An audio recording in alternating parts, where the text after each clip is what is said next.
Pure খাঁটি ঘি ঘরোয়াভাবে কিভাবে তৈরি করতে হয় সেই রেসিপিটা আজকে আপনাদের সাথে শেয়ার করব। আসসালামু আলাইকুম, কেমন আছেন সবাই? আশা করি সবাই অনেক ভালো আছেন। আলহামদুলিল্লাহ, আল্লাহর রহমতে আমিও অনেক ভালো আছি। এমন মাটির মালসা নিয়ে, মাটির মালসার ভিতরে দুধের সরগুলা নিয়ে, এমন একটা ঘুটনি নিয়ে এমন ঘুটাঘুটি করবেন যেন ঘুরতে ঘুরতে একটা হালকা ভাব চলে আসে। একটা শক্তিশালী মানুষ দেখে এমন ঘুটাঘুটির কাজটা দেবেন। নিজে দুর্বল হলে অবশ্যই ঘুরতে যাবেন না, তাহলে অসুস্থ হয়ে পড়বেন। আপনার যদি এমন ঘুরতে ঘুরতে কারোর উপর রাগ থেকে থাকে, তাহলে এই ঘুটনির উপরে যা রাগ সব দেখিয়ে দেবেন, তাহলে সুন্দর ঘুটাঘুটি হয়ে যাবে।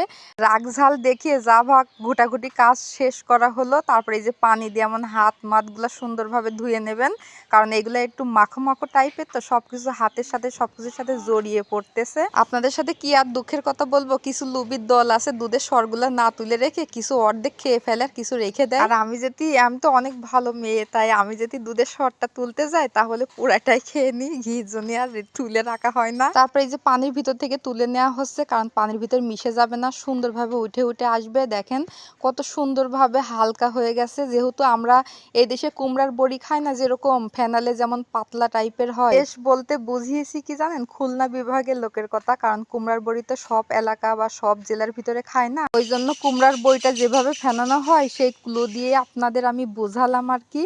তারপরে এই যে সবকিছু রেডি হওয়ার পরে এবার আমি চুলাইতে চলে যাব, কারণ এটা জাল দিতে হবে।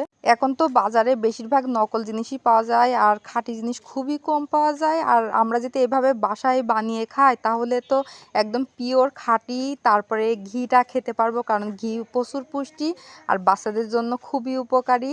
আর এভাবে ঘি করে খেলে নিঃসন্দেহে খাঁটি ঘির পুষ্টিটা সঠিকভাবে পেয়ে যাব। আমার তো ঘি অনেক পছন্দ, আমার বাচ্চা অনেক ঘি পছন্দ করে, আর ঘি তো আঙুল দিয়ে শুধু সেটাই খেতে পারে। আর ঘি আপনাদেরও কার কার পছন্দ আর কার পছন্দ না সেটাও কমেন্টস অবশ্যই জানাবেন। তারপরে চুলার উপর দিয়ে আমি আস্তে আস্তে নিম্নে চুলায় এমন জাল দিতেই থাকবো, কারণ খুব তাড়াহুড়া করে জাল দেওয়া যাবে না, অনেকক্ষণ ধরে এভাবে জ্বালাতে হবে। আর এভাবে চামচ দিয়ে নাড়তেই থাকবেন। আর এটা করতে কিন্তু একটু সময় লাগতে পারে, যেতে আপনাদের এমন সময় নিয়ে করতে যদি বিরক্ত লাগে কয়েকটা মানুষ গুছিয়ে নেবেন গল্প করার জন্য, কারণ গল্পও হবে আর এমন কাজও হয়ে যাবে। ঘিটা কিন্তু সকালবেলা উঠে গরম গরম ভাত দিয়ে আলু ভর্তা ডিম ভাজি থাকলে খেতে কিন্তু খুব মজা লাগবে। আর এভাবে ঘি তৈরি করলে নিজের হাতে আর খেতে যে কি স্বাদ, কি আর বলবো আপনাদের।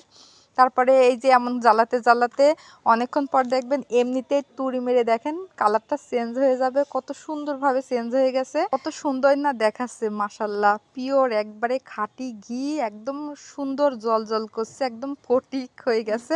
তারপরে এই যে ঠান্ডা করে যে ডিব্বায় ভরে নিলাম, কারণ গরম তো অবশ্যই ভরতে যাবেন না, কারণ ঠান্ডা ঠান্ডা করে ভরেন, তাই ডিব্বাটা আবার ফেটে যাবে। ভিডিওটা এখন কেমন লাগলো অবশ্যই জানিয়েন। ভিডিওটা এখন এই পর্যন্তই, সবাই খুব ভালো থাকেন, আল্লাহ হাফেজ।